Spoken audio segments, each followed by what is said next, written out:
दोस्तों, आज बात करेंगे उस हीरोइन की जिसकी मुस्कान ने लाखों दिलों को धड़काया। उनकी आंखों में एक मासूमियत थी और आवाज में ऐसा दर्द था जो सीधे दिल में उतर जाता था। जब भी वो फिल्मी पर्दे पर आती थीं, लोग बस उन्हें देखते ही रह जाते थे। लेकिन दोस्तों, उनकी जिंदगी सिर्फ फिल्मों की चमक तक ही सीमित नहीं थी। पर्दे पर उन्होंने जितनी मोहब्बत और शोहरत पाई, असल जिंदगी में उतने ही उतार चढ़ाव, दर्द और विवाद भी झेले। उनकी प्रोफेशनल लाइफ जितनी सफल रही, उतनी ही उनकी पर्सनल लाइफ हमेशा सुर्खियों में बनी रही। क्या आप यकीन करेंगे कि यह हीरोइन प्यार और हवस की इतनी भूखी हो गई थी कि उसने एक के बाद एक 12 लोगों से संबंध बनाए? क्यों यह हीरोइन अपने से 20 साल बड़े और शादीशुदा हीरो के साथ संबंध बनाने को मजबूर हो गई? कैसे शराब सिगरेट की लत ने उसे बुलंदियों से बर्बादी तक पहुंचा दिया? कैसे अपनी एक फिल्म की शूटिंग पूरी करने के बाद जब उसने उस फिल्म को देखा तो वह शर्मसार हो गई और फिल्म को बंद करवाने के लिए हाई कोर्ट तक पहुंच गई थी। तो कौन है यह हीरोइन और क्या है इनकी कंट्रोवर्शियल लाइफ स्टोरी? जानेंगे इनके अफेयर्स और इनकी निजी जिंदगी के बारे में, और भी बहुत कुछ। आप बने रहिएगा हमारे साथ। हम बात कर रहे हैं अपने अफेयर्स, शराब की लत से बॉलीवुड में सबसे ज्यादा चर्चाओं में रहने वाली हीरोइन मनीषा कोइराला की। मनीषा का जन्म 16 अगस्त 1970 को नेपाल के काठमांडू में हुआ था। उनके पिता प्रकाश कोइराला नेपाल के पूर्व कैबिनेट मंत्री रह चुके हैं। वहीं उनकी मां का नाम सुषमा कोइराला और उनका एक भाई सिद्धार्थ कोइराला है। मनीषा कोइराला एक राजनीतिक परिवार से ताल्लुक रखती है और उनके दादा विश्वेश्वर प्रसाद कोइराला नेपाल के पूर्व प्रधानमंत्री थे। मतलब इनका पूरा परिवार राजनीति से जुड़ा हुआ था। लेकिन मनीषा का बचपन अपनी नानी के साथ वाराणसी में बीता। मनीषा कोइराला ने अपनी शुरुआती पढ़ाई वाराणसी के वसंत कन्या महाविद्यालय में की। उन्होंने 10वीं कक्षा तक यहीं पढ़ाई की, जिसके बाद मनीषा ने दिल्ली के आर्मी पब्लिक स्कूल में दाखिला ले लिया। बचपन से ही वह डॉक्टर बनना चाहती थी, लेकिन उनकी मां ने उन्हें फिल्मों में काम करने का सुझाव दिया। अपनी मां की बात मानकर मनीषा कोइराला न्यूयॉर्क चली गई, जहां उन्होंने विश्वविद्यालय से फिल्म निर्माण में डिप्लोमा किया। इसके बाद वे मुंबई शिफ्ट हो गई, जहां पर उन्हें मॉडलिंग के ऑफर मिलने लगे। मॉडलिंग के जरिए उन्हें अपनी पहली नेपाली फिल्म फेरी भेटोला में अभिनय करने का मौका मिला। ये फिल्म मनीषा कोइराला के करियर की पहली सफल फिल्म थी, जिसने उनके करियर को आगे बढ़ाया। इस फिल्म की बदौलत उनकी मुलाकात हुई सुभाष घई से, जो उन दिनों फिल्म सौदागर बनाने की प्लानिंग कर रहे थे। सुभाष घई को लीड एक्ट्रेस के लिए एक नई हीरोइन की जरूरत थी। बातों ही बातों में सुभाष घई ने मनीषा कोइराला को अपनी फिल्म सौदागर में लीड हीरोइन का रोल ऑफर कर दिया। मनीषा भी बॉलीवुड में अपने पैर जमाने की फिराक में थी। ऐसे में वे फिल्म करने के लिए राजी हो गई। इसके बाद उन्होंने 1991 में आई सुभाष घई की फिल्म सौदागर से हिंदी फिल्मों में डेब्यू किया। यह फिल्म कमर्शियली काफी सक्सेसफुल रही। फिल्म में उनके हीरो विवेक मुशरान थे। दोनों की जोड़ी सिल्वर स्क्रीन पर खूब बनी। फिल्म के गाने खूब हिट हुए। इसके अलावा फिल्म में दिलीप कुमार जैसे बड़े सितारे भी शामिल थे। यह 1991 की तीसरी सबसे ज्यादा कमाई करने वाली भारतीय फिल्म थी। सौदागर फिल्म ने भारत में सिल्वर जुबली हासिल की थी। इस फिल्म से मनीषा कोइराला रातों रात लाखों दिलों की धड़कन बन चुकी थी। इस फिल्म के बाद आलम यह था कि हर डायरेक्टर उनके साथ काम करना चाहता था। उसी साल उनकी फिल्म आई फर्स्ट लव लेटर, जिसमें वे एक बार फिर से विवेक के साथ पर्दे पर दिखाई दी। फिल्म के साथ साथ इसके गाने भी खूब पसंद किए गए। इसके बाद 1992 में वे फिरोज खान की फिल्म यलगार में दिखाई दी।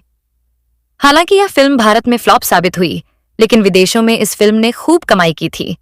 इसके बाद मनीषा के सामने फिल्मों की लाइन लग गई और उन्होंने एक से बढ़कर एक फिल्मों में काम किया, जिनमें इंसानियत के देवता, अनमोल धनवान मिलन जैसी कुछ गिनी चुनी फिल्में शामिल थीं।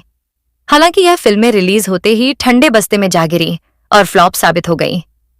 इन फिल्मों की असफलता के बाद उन्हें ज्यादातर साइड रोल ऑफर हो रहे थे। धीरे धीरे उनका करियर डगमगाने लगा था। मनीषा कोइराला को एक ऐसी हिट फिल्म की जरूरत थी जो उनके करियर को ऊंचाइयों पर ले जा सके। इसी दौरान उनकी मुलाकात हुई विधु विनोद चोपड़ा से। उन दिनों विधु विनोद चोपड़ा अनिल कपूर और जैकी श्रॉफ के साथ फिल्म 1942 एक लव स्टोरी बना रहे थे। मनीषा ने विधु विनोद चोपड़ा से रिक्वेस्ट की कि इस फिल्म में उन्हें काम करने दें ताकि उनका करियर बच सके। लेकिन विधु विनोद चोपड़ा ने मनीषा कोइराला को कहा कि तुम्हें एक्टिंग नहीं आती। कम ही लोग जानते हैं कि यह फिल्म पहले माधुरी दीक्षित को ऑफर हुई थी। राजेश्वरी पाठक उर्फ रज्जो का यह किरदार विधु विनोद चोपड़ा ने भी माधुरी के हिसाब से ही गढ़ा था। फिल्म में उनकी एक छोटी बहन का भी किरदार था, जिसके लिए मनीषा कोइराला ने ऑडिशन दिया था। फिर शूटिंग करीब आई तो माधुरी दीक्षित के पास तारीखों का टोटा हो गया और इतनी जल्दी कोई दूसरी हीरोइन की तारीख मिलना भी मुश्किल था। विधु विनोद चोपड़ा ने तुरंत मनीषा का टेप फिर से निकलवाया, उनका दोबारा रज्जो के लिए ऑडिशन कराया और उनका नाम इस किरदार के लिए फाइनल कर दिया था। विधु विनोद चोपड़ा ने बाद में छोटी बहन का रोल ही कहानी से हटा दिया और उन्होंने मनीषा कोइराला को अपनी फिल्म में लीड हीरोइन के लिए साइन कर लिया। अ लव स्टोरी भले ही बॉक्स ऑफिस पर ज्यादा कमाई नहीं कर पाई, मनीषा कोइराला के अभिनय को खूब लोकप्रियता मिली। वहीं अग्निसाक्षी इनके करियर की सबसे बड़ी ब्लॉकबस्टर फिल्म साबित हुई थी। इसी फिल्म में काम करने के दौरान मनीषा कोइराला नाना पाटेकर के साथ सेट हो गई थी, जिसकी चर्चा हम वीडियो में आगे करेंगे। इसी तरह फिल्म क्रिमिनल से जुड़ा एक कमाल का किस्सा भी रहा। इस फिल्म को महेश भट्ट और मुकेश भट्ट ने बनाया था। फिल्म की कहानी में कुछ खास दम नहीं था और मुकेश भट्ट को डर था कि फिल्म फ्लॉप हो जाएगी, तो उन्होंने यह खबर फैला दी कि फिल्म की हीरोइन यानी कि मनीषा कोइराला एक्सपायर हो चुकी है। और यह खबर सुनकर लोग परेशान हो गए और क्रिमिनल को मनीषा की आखिरी फिल्म समझकर देखने गए, लेकिन फिल्म की कहानी लोगों के माइंड में फिट नहीं हो पाई। मतलब फिल्म किसी को कुछ खास पसंद नहीं आई। फिर भी लोग मनीषा को देखने सिनेमा घर पहुंच गए थे और जब लोगों को पता चला कि मनीषा जिंदा है और मुकेश भट्ट ने सिर्फ फिल्म हिट कराने के लिए झूठ बोला था, आमिर खान के साथ फिल्म अकेले, तुम अकेले, हम में मनीषा कोइराला ने काम किया था। यह फिल्म इतनी बेहतरीन रही कि इस फिल्म की दमदार कहानी ने सभी का दिल जीत लिया। हालांकि फिल्म फ्लॉप रही, लेकिन इसके गाने कई सालों तक लोगों के कानों में गूंजते रहे। इसके बाद बॉबी देओल के साथ गुप्त और अजय देवगन के साथ कच्चे धागे जैसी हिट फिल्मों में नजर आई। हालांकि इसके बाद एक्ट्रेस की कोई फिल्म कमर्शियल लेवल पर अच्छी नहीं रही।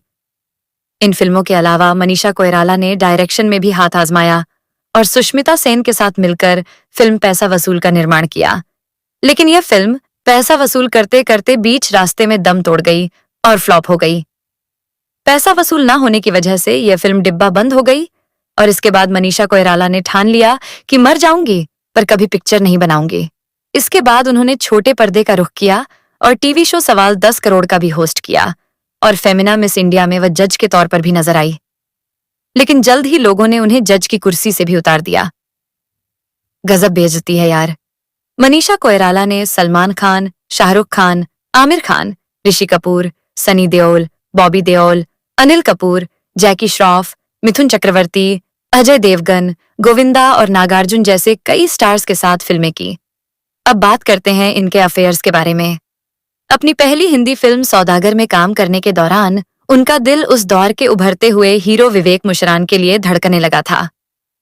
विवेक मुशरान और मनीषा कोइराला ने सौदागर के बाद फर्स्ट लव लेटर और इंसानियत के देवता जैसी फिल्मों में भी साथ काम किया था। कहते हैं कि सौदागर की शूटिंग के दौरान दोनों एक दूजे के करीब आ गए थे। दोनों ने कई दिनों तक एक दूसरे के साथ संबंध बनाए रखे। उस समय दोनों ही अपने करियर के शुरुआती दौर में थे। सौदागर मूवी के बाद मनीषा कोइराला रातों रात स्टार बन चुकी थी। हर डायरेक्टर उनके साथ काम करने के लिए बेताब रहने लगे थे। वहीं दूसरी ओर कुछ हिट फिल्मों के बाद एक्टर विवेक मुशरान का करियर डगमगाने लगा था। बुरे समय में मनीषा ने विवेक का दामन छोड़ दिया और नए हीरो की तलाश में जुट गई। वहीं विवेक मुशरान लव लेटर लिखते रह गए और मनीषा उनके हाथ से निकल गई, जिस वजह से दोनों की प्रेम कहानी बीच रास्ते में दम तोड़ गई। इसके बाद मनीषा की जिंदगी में आए एक्टर राहुल रॉय। दोनों एक साथ फिल्म मझधार और अचानक कर रहे थे और शूटिंग के दौरान मनीषा राहुल को सच्चा प्यार कर बैठी। सच्चा? हमें तो झूठा भी नहीं मिला। कई दिनों तक मनीषा कोइराला और राहुल रॉय ने प्यार के गुल खिलाए। मीडिया में इनके अफेयर्स की खबरें खूब उड़ी। यह वह समय था जब राहुल फिल्म इंडस्ट्री में अपनी जगह बनाने की कोशिश कर रहे थे और अपना ज्यादातर समय करियर को देते थे, जिसके चलते वह मनीषा के साथ अपने रिलेशन को संभाल नहीं पाए और यह रिश्ता भी खत्म हो गया। मनीषा कोइराला ने साल 1996 में फिल्म अग्निसाक्षी की। इस फिल्म के जरिए उनकी मुलाकात हुई नाना पाटेकर से, जो कि पहले से शादीशुदा थे और उम्र में 20 साल बड़े थे। नाना में मनीषा को एक समझदार व्यक्ति नजर आया। नाना पाटेकर दिखने में भले ही मीडियम लेवल के थे, लेकिन उनमें कॉन्फिडेंस कूट कूट कर भरा था नाना पाटेकर के इसी अंदाज ने मनीषा कोइराला के दिल को छलनी कर दिया। इस फिल्म में काम करने के दौरान मनीषा कोइराला नानी बनकर नाना के प्यार में उलझ गई। कहने का मतलब यह है कि फिल्म अग्निसाक्षी की शूटिंग के दौरान वे नाना पाटेकर से इम्प्रेस हो गई। इसके बाद दोनों की केमिस्ट्री को देखते हुए संजय लीला भंसाली ने अपनी फिल्म खामोशी में मनीषा और नाना को कास्ट किया। हालांकि फिल्म में दोनों बाप बी के रोल में थे, लेकिन हकीकत में दोनों गर्लफ्रेंड बॉयफ्रेंड थे। फिल्म खामोशी में सलमान खान, नाना पाटेकर, मनीषा कोइराला मुख्य भूमिका में थे, लेकिन दर्शकों को नाना पाटेकर और मनीषा का बाप बेटी वाला रोल पसंद नहीं आया, जिसकी वजह से लोगों ने इस फिल्म को सिरे से खारिज कर दिया। यह फिल्म जब सिनेमाघरों में रिलीज हुई तो दर्शकों ने निराशा में आकर सिनेमाघरों की सीटें तक तोड़ दी थीं। कहते हैं कि मनीषा नाना के प्यार में इस कदर डूब गई थी कि वे चाहती थी कि नाना उनसे शादी कर लें। वहीं नाना पाटेकर अपनी बेटी की उम्र की लड़की के साथ संबंध बना रहे थे। यहां तक कि नाना पाटेकर मनीषा कोइराला से मिलने उनके घर जाते थे। नाना को कई बार सुबह सुबह मनीषा के घर से निकलते हुए भी देखा गया था। उस समय नाना पाटेकर अपनी पत्नी नीलकंठ से अलग रहते थे। ऐसे में मनीषा चाहती थी कि नाना उनके साथ घर बसा लें, लेकिन नाना इस दिशा में फैसला नहीं कर पा रहे थे कि वे घर वाली को चुने या बाहर वाली को। दूसरी तरफ नाना का नाम आयशा जुल्का के साथ भी जुड़ रहा था। खबरों की माने तो एक दिन बेडरूम में नाना पाटेकर और आयशा जुल्का को मनीषा ने कमरे रंगे हाथों पकड़ लिया। बस यही वह दिन था जब वे हमेशा के लिए नाना से दूर हो गईं। मनीषा कोइराला और आयशा जुल्का के बीच कथित तौर पर नाना पाटेकर को लेकर झगड़ा भी हुआ था, जिसके बाद दोनों के बीच तीखी बहस हुई। लेकिन बवाल तब हुआ जब नाना एक्ट्रेस के लिए हद से ज्यादा पजेसिव हो गए। इसी के चलते उन्होंने मनीषा पर पाबंदियां लगानी शुरू कर दी। मनीषा नाना से शादी करने की डिमांड करने लगी, लेकिन नाना पाटेकर ने उनसे शादी करने से मना कर दिया। इसी बात को लेकर मनीषा और नाना के बीच कई झगड़े भी हुए। मीडिया रिपोर्ट्स के मुताबिक आयशा जुल्का की वजह से मनीषा और नाना के रिश्ते में दरार आई। वहीं कुछ फिल्म जानकार बताते हैं कि मनीषा ने नाना पर शादी के लिए दबाव बनाना शुरू कर दिया था, लेकिन नाना अपनी पत्नी को छोड़ने के लिए तैयार नहीं थे। इसी कारण से दोनों का रिश्ता ताश के पत्तों की तरह बिखर गया। ब्रेकअप के बाद मनीषा कोइराला ने नाना पाटेकर को भुलाने के लिए शराब को अपना साथी बना लिया और शराब पीने लगी। कहा जाता है कि मनीषा ने इस स्थिति से बाहर निकलने के लिए मेडिटेशन किया था। खैर, नाना पाटेकर के बाद मनीषा की जिंदगी में डीजे हुसैन की एंट्री हुई। इन दोनों की मुलाकात एक पार्टी में हुई थी। इसके बाद दोनों में नजदीकियां बढ़ने लगीं। डीजे हुसैन के साथ भी मनीषा का लंबा अफेयर चला और बॉलीवुड के गलियारों में दोनों ने खूब सुर्खियां बटोरी।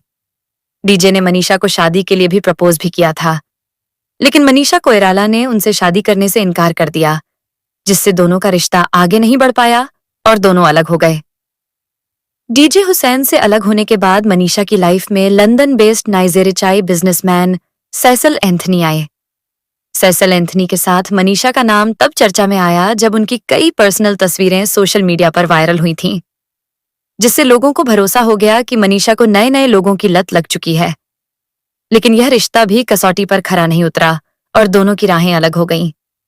एक तरफ मनीषा नए नए लोगों को सिग्नल दे रही थी, वहीं दूसरी ओर उनका करियर बर्बादी के शिखर पर पहुंच गया था। मनीषा की हालत इतनी बुरी हो गई कि वह बिगरेड फिल्मों में काम करने को मजबूर हो गई और साल 2002 में उन्होंने एक छोटी सी लव स्टोरी मूवी में काम किया। 2 घंटे 2 मिनट की इस फिल्म में मनीषा ने बोल्ड आउटफिट और इंटीमेट सीन दिए थे। मनीषा जैसी एक्ट्रेस से किसी को उम्मीद नहीं थी कि वह इस तरह की भूमिका कर सकती है। इस फिल्म की कहानी एक किशोर लड़के के इर्द गिर्द घूमती है, जो अपने सामने वाले अपार्टमेंट में रहने वाली एक महिला से अट्रैक्ट हो जाता है। वह चुपके से दूरबीन से उसे देखता है और उसकी गतिविधियों पर नजर रखता है। एक दिन वह उसे किसी दूसरे आदमी के साथ देख लेता है, जिससे उसका दिल टूट जाता है। मतलब सिर्फ हवस वाला प्यार। मनीषा के बोल्ड सीन ने उस समय काफी विवाद खड़ा कर दिया था।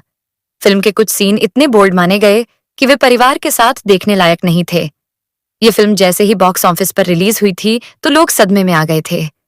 फिल्म जब बनकर तैयार हुई और मनीषा ने देखी तो उनके होश उड़ गए। फिल्म में इतने निचले स्तर के बोल्ड सीन थे कि मनीषा को लगा कि इसके बाद उनकी बरसों की इज्जत मिट्टी में मिल जाएगी। बात तो सही है। दरअसल डायरेक्टर ने मनीषा को बिना बताए उनके बॉडी डबल से कई इंटीमेट सीन शूट करवा लिए थे। मनीषा ने जब पिक्चर देखी तो वह घबरा गई। उन्होंने डायरेक्टर से इन सीन को हटाने के लिए कहा, लेकिन डायरेक्टर ने सीधे तौर पर मना कर दिया और मनीषा को चिंता होने लगी और फिल्म के रिलीज पर रोक लगाने के लिए वह अड़ गई। उन्होंने कहा कि फिल्म रिलीज नहीं होगी, लेकिन डायरेक्टर उनकी बात सुनने को तैयार नहीं था, जिसके बाद उन्होंने हाई कोर्ट का दरवाजा खटखटाया, लेकिन फिल्म नहीं रुकी और फिल्म रिलीज होने के बाद लोगों ने मनीषा कोइराला की खूब आलोचना की। इस वाहियात फिल्म को करने के बाद मनीषा का बचा कूचा करियर भी बर्बाद हो गया। इसके बाद उन्हें ज्यादातर बी ग्रेड और सी ग्रेड की फिल्में ही ऑफर होने लगी थीं। लेकिन मनीषा की गलती यह रही कि इन फिल्मों को ठुकराने की बजाय वह इन फिल्मों में काम करती चली गई और इसके बाद उन्होंने और भी 2-3 फिल्में की, जो कि बी ग्रेड की फिल्में थीं। इसी बीच 2005 में उन्हें एक फिल्म मिली, चाहत एक नशा, जिसमें उनके साथ आर्यन वेद नजर आए थे। इस फिल्म की शूटिंग के दौरान दोनों एक दूसरे के करीब जाने से खुद को कंट्रोल नहीं कर पाए।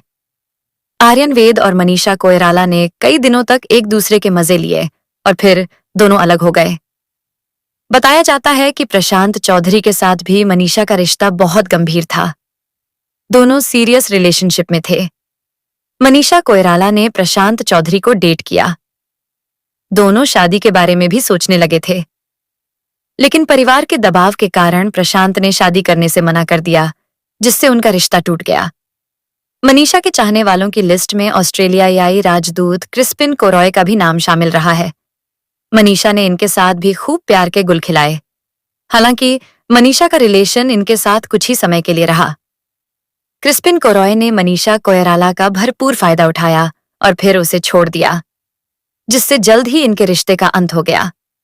अजीम प्रेमजी के बेटे तारिक प्रेमजी से भी मनीषा का रिलेशन रहा है, मगर इस रिश्ते को भी कामयाबी नहीं मिल सकी। मॉडल राजीव मूलचंदानी के साथ भी मनीषा का चक्कर चला था। इनकी मुलाकात तब हुई थी जब मनीषा कोइराला मॉडलिंग ट्राई कर रही थी। दोनों एक दूसरे को पसंद करते थे, लेकिन राजीव मूलचंदानी की जिंदगी में ऐश्वर्या आ गई थी, जिसकी वजह से मनीषा कोइराला का पत्ता साफ हो गया। दरअसल राजीव मूलचंदानी और मनीषा कोइराला का ब्रेकअप कथित तौर पर ऐश्वर्या राय से जुड़े एक प्रेम पत्र मामले में हुआ था। मनीषा को राजीव द्वारा ऐश्वर्या को लिखे गए कुछ कथित प्रेम पत्र मिले थे, जिससे उन्हें ऐसा लगने लगा था कि राजीव और ऐश्वर्या के बीच संबंध है। इस बात के सामने आते ही मनीषा कोइराला राजीव से नाराज हो गई और अपना रिश्ता खत्म कर लिया। मॉडल राजीव मूलचंदानी के अलावा मनीषा का इश्क म्यूजिक कंपोजर संदीप छोटा के साथ भी चलता रहा, मगर इस रिश्ते को कोई नया नाम नहीं मिल सका। अब यह मनीषा के लिए बहुत नॉर्मल हो चुका था। वह हर बार रिश्ता बनाती और कुछ समय बाद तोड़कर एक नए आदमी को ढूंढने लगती। संदीप से अलग होते ही मनीषा क्रिस्टोफर डोरिस के दिल में जगह बनाने लगी, मगर कुछ समय तक साथ रहने के बाद मनीषा ने इस रिश्ते को भी खत्म कर दिया। अब मनीषा का फिल्मी करियर खत्म हो चुका था और बॉलीवुड में उन्हें कोई भी काम नहीं दे रहा था। इसलिए परेशान होकर 2010 में उन्होंने नेपाल के बिजनेसमैन सम्राट दहल से शादी कर ली। लेकिन यह शादी ज्यादा दिन नहीं टिक सकी और शादी के 2 साल बाद ही साल 2012 में इस जोड़ी ने तलाक लेकर इस रिश्ते पर फुल स्टॉप लगा दिया और मनीषा एक बार फिर से अकेली हो गई। इस तरह एक के बाद एक दर्जनों लोगों के साथ संबंध बनाने के बाद मनीषा की शादी भी टूट गई और अब मनीषा की हालत खराब हो चुकी थी। वह दिन रात नशे में डूबी रहती और एक साथ कई तरह के नशे करने लगी। उन्हें झटका तब लगा जब वह एक दिन अचानक चक्कर खाकर गिर पड़ी और उन्हें हॉस्पिटल में भर्ती करवाया गया। वहां उनके कई प्रकार के टेस्ट हुए और डॉक्टरों ने उनसे कहा कि आप कैंसर की मरीज हो। इसके बाद उन्होंने न्यूयॉर्क जाकर मेमोरियल स्लोन कैटरिंग में अपना इलाज करवाया था और 2015 में उन्हें कैंसर मुक्त घोषित कर दिया गया था। वह पूरी तरह से ठीक हो गई। भारत वापस लौटने के बाद मनीषा ने नशे को भी अलविदा कह दिया और एक सकारात्मक सोच के साथ अपनी जिंदगी जीने लगी। पूरी तरह से ठीक हो जाने के बाद उन्होंने 2017 में आई फिल्म डियर माया के साथ वापसी की। इसके बाद उन्होंने संजू मूवी में अभिनेत्री नरगिस की भूमिका निभाई। उनके इस किरदार के लिए लोगों ने उनकी खूब तारीफ की। मनीषा कोइराला को आखिरी बार 2023 में संजय लीला भंसाली की web series Heera Mandi diamond बाजार में देखा गया था। हीरा मंडी में मनीषा ने मल्लिका जान का किरदार निभाया था। दोस्तों, मनीषा कोइराला की जिंदगी हमें यह सिखाती है कि इंसान चाहे कितनी भी मुश्किलों से क्यों न गुजरे, अगर हिम्मत और विश्वास हो तो वह फिर से उठकर खड़ा हो सकता है। आप मनीषा कोइराला के बारे में क्या कहना चाहेंगे? हमें कमेंट करके जरूर बताइए। और अगर आपको ऐसी ही दिलचस्प फिल्मी कहानियां सुनना पसंद है तो हमारे YouTube चैनल स्टार मनोहर बॉलीवुड को जरूर सब्सक्राइब करें और वीडियो को लाइक और शेयर करना बिल्कुल न भूलें। मिलते हैं अगली शानदार कहानी के साथ। धन्यवाद।